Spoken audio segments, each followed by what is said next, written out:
인간은 욕망을 다 채울 수 없기 때문에 사람으로 남는다. 그날 밤 나는 그 사람이 문을 열지 않기를 바랬어요. 하지만 문은 열렸습니다. 고모가 제 방문을 열었어요. 한밤중이었습니다. 깜짝 놀라 침대에서 몸을 일으켰죠. 고모가 문 앞에 서 있었어요. 달빛이 고모의 얼굴을 비추고 있었습니다. 눈가가 붉었어요. 우셨던 것 같았죠. 심장이 멈추는 것 같았습니다. 준혁아, 잠깐 얘기 좀 할 수 있을까? 고모의 목소리가 떨리고 있었어요. 대답할 수 없었습니다. 고모가 천천히 방 안으로 들어왔어요. 한 걸음, 두 걸음, 침대 곁까지 왔습니다. 그리고 제 손을 잡았어요. 따뜻했습니다. 부드러웠죠. 숨을 멈췄어요. 고모가 입을 열었습니다. 준혁아, 고모 많이 외로웠어. 그 한마디에 마음이 무너져 내렸어요. 4년 동안 혼자 살면서 외롭지 않은 척했지만 사실은 너무 외로웠다는 것을 알았습니다. 고모도 저와 똑같이 외로웠던 거예요. 고모. 겨우 고모를 불렀습니다. 목이 메었어요. 고모의 눈에서 눈물이 흘러내렸죠. 고모가 제 볼을 어루만졌습니다. 부드러운 손길이었어요. 그 순간 모든 것을 잊어버린 것 같았습니다. 나이도, 관계도, 도덕, 모든 것을요. 고모도 준혁이가 필요해. 고모가 속삭였어요. 두 사람의 눈이 마주쳤습니다. 가까운 거리였어요. 숨결이 닿을 것 같았죠. 고모가 천천히 다가왔습니다. 저도 눈을 감으려 했어요. 무슨 일이 일어날 것 같았습니다. 어떻게 이렇게 된 걸까요? 고모와 조카 사이에 무슨 일이 있었던 걸까요? 이 이야기가 어떻게 시작되었는지 처음부터 말씀드릴게요. 어느덧 부록의 나이가 되었습니다. 나는 박준혁, 올해 38입니다. 하지만 아직도 제대로 된 직장이 없었죠. 프리랜서 웹디자이너였습니다. 하지만 요즘은 일감이 없었어요. 3개월째 제대로 된 프로젝트가 없었죠. 부모님 집에서 함께 살고 있었습니다. 38살 노총각이 부모님 집에서 산다니 창피했지만 어쩔 수 없었어요. 능력이 없었으니까요. 준혁아, 일 없어?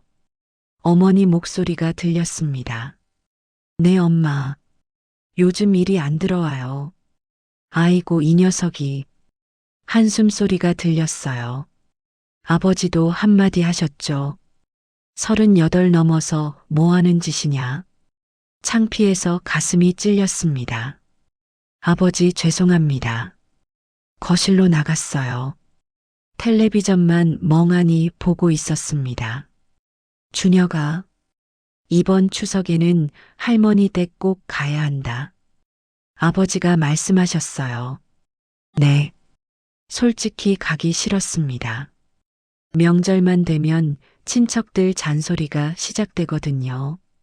준혁이 결혼은 언제 해? 아직도 백수야. 철수 형님 고생이네. 듣기만 해도 스트레스였어요. 추석이 다가왔습니다. 수원에서 할머니 계신 인천까지 올라갔어요. 차 안에서 아버지가 말씀하셨습니다. 준혁아, 오늘 내 막내 고모 온다. 네. 순간 가슴이 두근거렸어요. 막내 고모. 저랑 12살 차이밖에 안 나는 고모였습니다. 고모와 조카라기엔 나이 차이가 겨우 띠동갑이에요. 제가 초등학교 때 고모는 이미 성인이었고 항상 어른처럼 느껴졌죠. 하지만 제가 38이 되고 나니 차이가 크게 느껴지지 않았습니다. 막내 고모는 부자예요.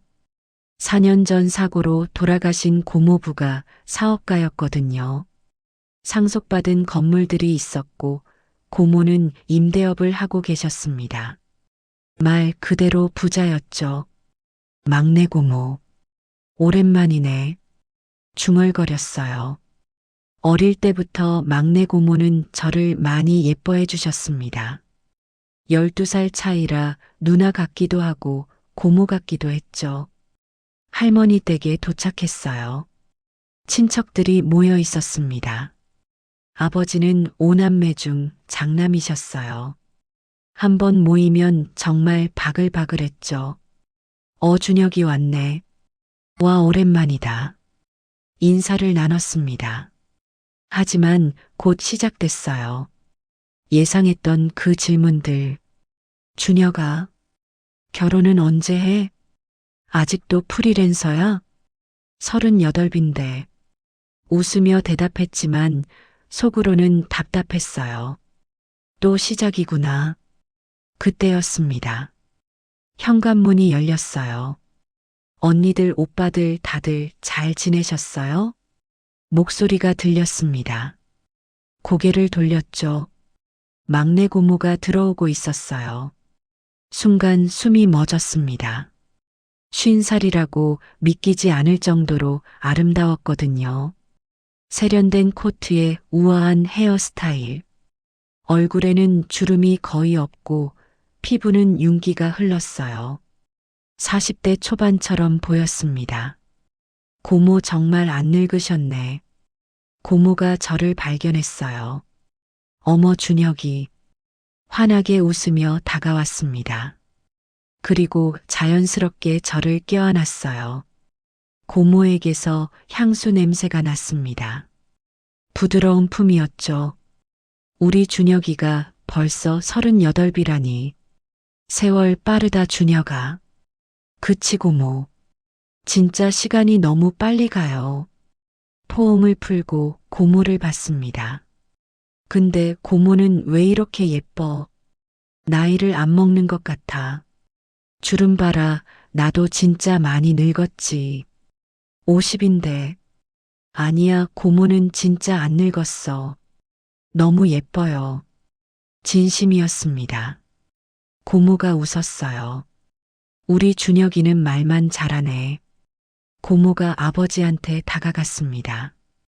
큰오빠, 준혁이 장가 안 보내세요? 누가 저런 놈한테 시집 오겠냐? 아버지가 한숨을 쉬셨어요. 왜요? 준혁이가 뭐가 어때서요? 잘생겼지, 건강하지, 성격도 좋고. 고모가 저를 감싸줬습니다. 가슴이 따뜻해졌어요.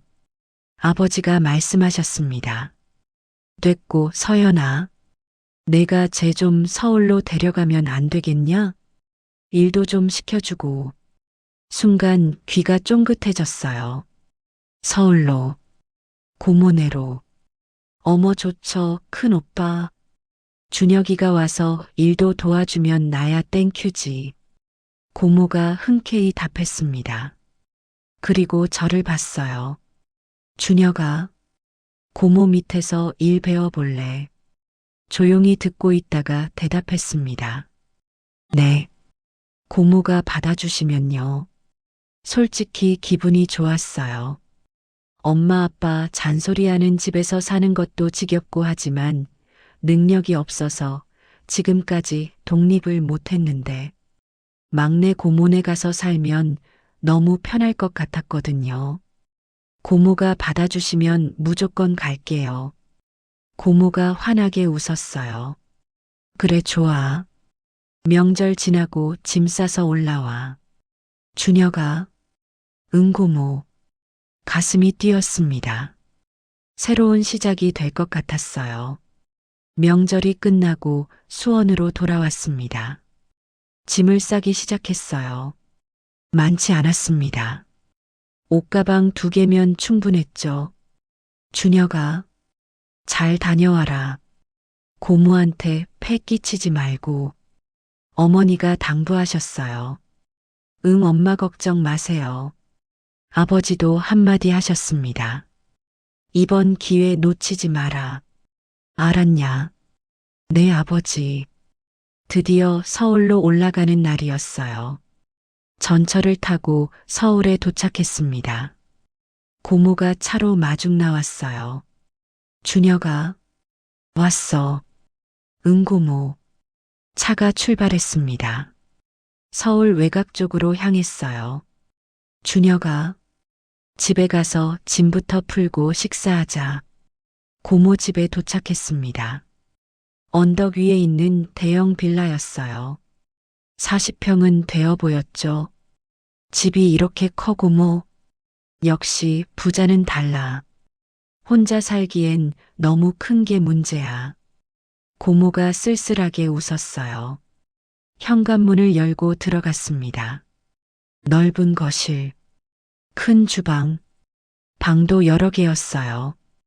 여기 내 방이야. 편하게 써. 준혁아. 고모가 안내해 준 방은 제 원래 방의 3배는 됐습니다. 고모 감사합니다, 정말. 천만에. 나도 외롭게 혼자 살았는데 준혁이가 와줘서 좋아. 고모가 제 어깨를 토닥여줬어요. 따뜻한 손길이었습니다. 짐을 풀었어요. 옷가방 2개. 그게 제 전부였습니다. 방 안을 둘러봤죠. 넓은 침대, 깨끗한 책상, 큰 옷장. 여기가 내 방이라니 믿기지 않았어요. 준혁아, 짐 다 풀었어? 고모가 방문을 두드렸습니다. 응, 고모.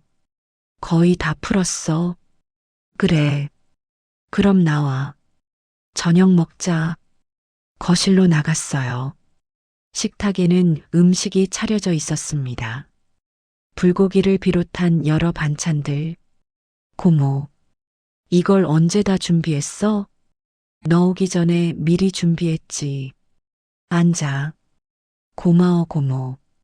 마주 앉아 밥을 먹었습니다. 고모가 말했어요.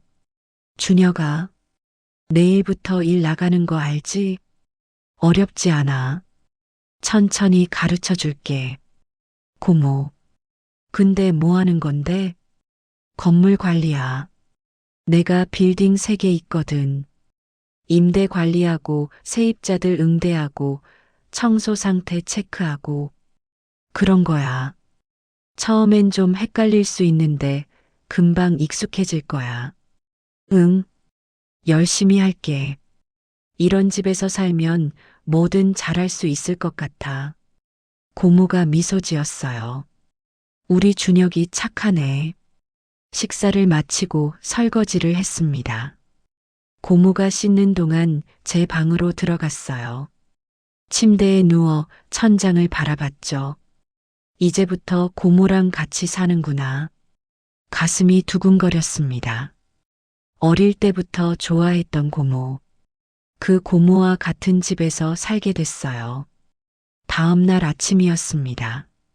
준혁아, 일어나. 아침 먹어야지. 고모 목소리에 눈을 떴어요. 시계를 봤죠.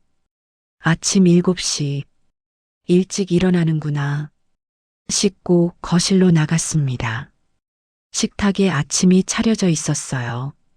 아, 고모 이것도 다 만든 거야? 응, 빨리 앉아 식기 전에 먹어.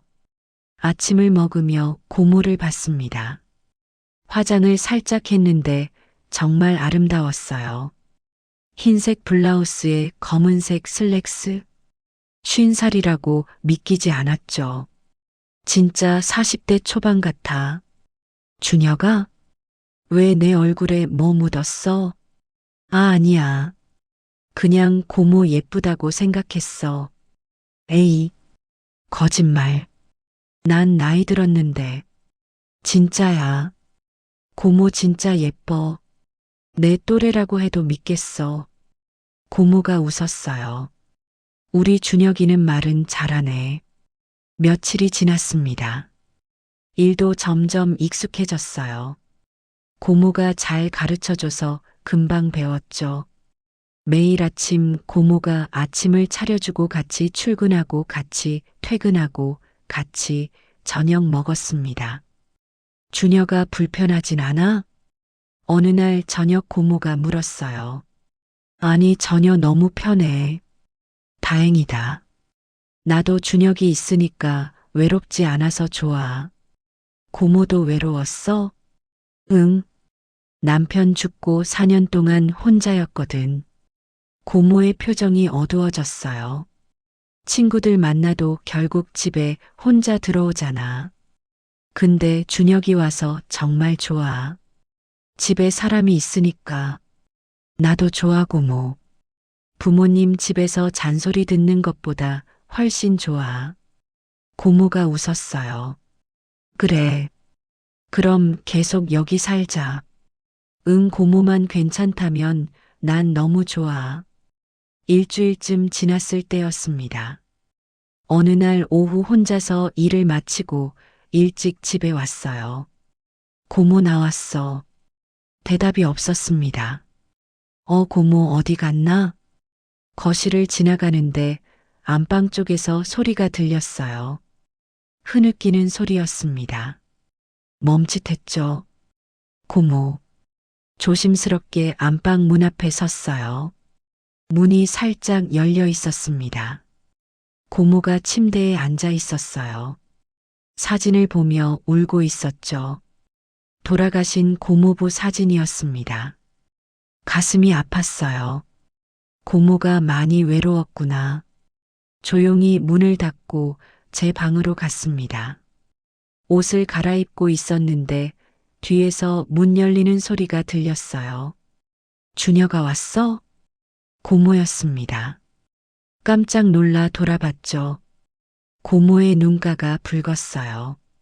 울었던 것이 분명했습니다. 고모 괜찮아? 응, 괜찮아. 왜? 아니, 그냥 말하지 않았어요. 고모가 우는 것을 봤다는 것을요. 고모도 말하지 않았습니다. 두 사람 사이에 묘한 공기가 흘렀어요. 준혁아, 저녁 먹자. 응, 고모. 저녁을 먹으며 대화를 나눴습니다. 준혁아, 여자친구 있어? 갑작스러운 질문이었어요. 아니, 없어. 왜 한 명쯤 있을 법도 한데? 그냥 인연이 없었어. 사귀어 본 적은 있지. 응, 있긴 한데. 결혼까지는 안 갔어. 왜? 돈도 없고 능력도 없고 누가 나랑 결혼하겠어. 고모가 안타까운 표정으로 저를 봤어요. 준혁아, 너 충분히 괜찮은데. 아니야, 고모 나 백수잖아. 그래도 착하고 건강하고 잘생겼잖아. 고모니까 그렇게 봐주는 거지. 아니야. 진짜야, 고모가 진지하게 말했습니다. 가슴이 뜨거워졌어요. 식사를 마치고 거실 소파에 앉았습니다. 고모가 와인을 가져왔어요.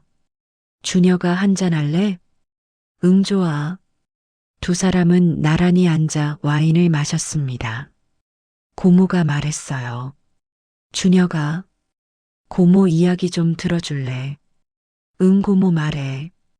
고모부 죽고 나서 4년 동안 혼자였어. 고모의 목소리가 떨렸습니다. 처음엔 괜찮은 줄 알았어. 바쁘게 살면 잊을 수 있을 줄 알았거든. 고모. 근데 안 되더라.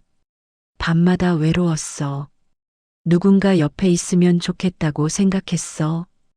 고모의 눈에 눈물이 고였어요. 친구들 만나도 결국 혼자 집에 돌아오잖아. 이 넓은 집에 나 혼자. 저는 가슴이 아팠습니다. 고모 울지 마. 미안, 준혁아. 갑자기 이런 얘기해서. 아니야, 괜찮아. 고모 얘기 들을게. 고모가 저를 봤어요. 눈물이 흘러내렸습니다. 준혁아, 고마워. 내가 와줘서 정말 고마워. 고모. 이제 혼자 아니야. 준혁이가 있으니까. 무의식적으로 고모의 손을 잡았어요. 따뜻했습니다. 부드러웠죠. 고모, 나도 고마워. 날 받아줘서. 준혁아, 나도 외로웠어, 고모. 38인데 아직 혼자잖아. 부모님 집에서 눈치 보며 살았어. 준혁아, 근데 고모네 와서 편해졌어. 고모가 잘해줘서 밥도 해주고 일도 가르쳐주고 제 눈에도 눈물이 고였습니다. 고모, 우리 둘 다 외로웠구나. 그래, 준혁아. 우리 둘 다 외로웠어. 두 사람은 서로의 손을 꼭 잡았어요. 그날 밤 잠이 오지 않았습니다. 고모 생각이 났어요. 우는 모습과 외롭다던 말, 손을 잡았을 때의 따뜻함, 모든 것이 떠올랐습니다. 고모, 작게 중얼거렸어요. 그때였습니다. 비걱, 방문이 열렸어요. 깜짝 놀라 눈을 떴습니다. 침실 문 앞에 고모가 서 있었어요. 고모, 무슨 일이야? 이 시간에. 준혁아, 잠깐 얘기 좀 할 수 있을까? 목소리가 떨리고 있었습니다. 침대에서 몸을 일으켰어요. 응, 고모 들어와.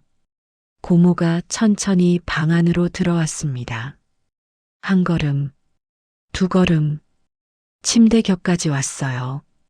달빛이 고모의 얼굴을 비추고 있었습니다.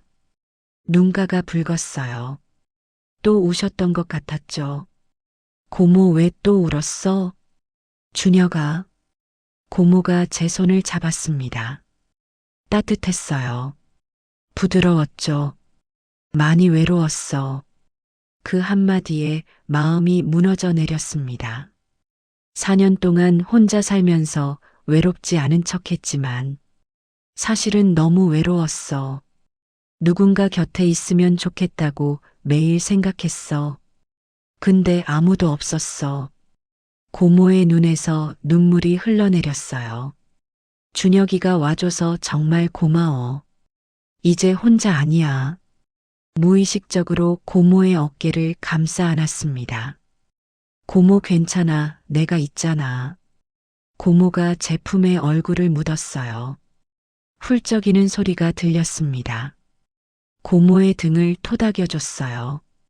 부드럽게, 천천히, 한참을 그렇게 있었습니다. 고모의 울음이 잦아들었어요. 고모가 고개를 들어 저를 바라봤습니다. 두 사람의 눈이 마주쳤어요. 가까운 거리였습니다. 숨결이 닿을 것 같은 거리였죠. 고모의 눈물 젖은 얼굴이 보였어요. 무의식적으로 고모의 눈물을 닦아줬습니다. 손이 고모의 볼에 닿았어요. 부드러웠습니다. 따뜻했죠. 준혁아. 고모가 작게 불렀어요. 고모. 두 사람은 서로를 바라봤습니다. 묘한 긴장감이 흘렀어요. 고모가 천천히 저에게 다가왔습니다. 두 사람의 얼굴이 가까워졌어요. 고모의 입술이 보였습니다. 촉촉하고 붉은 입술이었죠. 고모가 눈을 감았어요. 저도 눈을 감으려 했습니다. 무슨 일이 일어날 것 같았어요. 아니, 일어나면 안 되는 일이었습니다. 그 순간 정신을 차렸어요. 안 돼. 고모를 밀어냈습니다.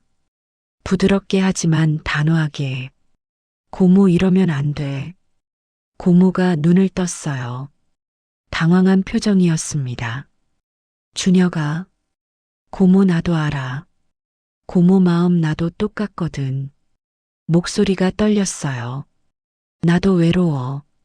너무 외로워. 고모가 곁에 있으니까 마음이 이상해지는 거 알아. 준혁아. 근데 이건 안 돼, 고모.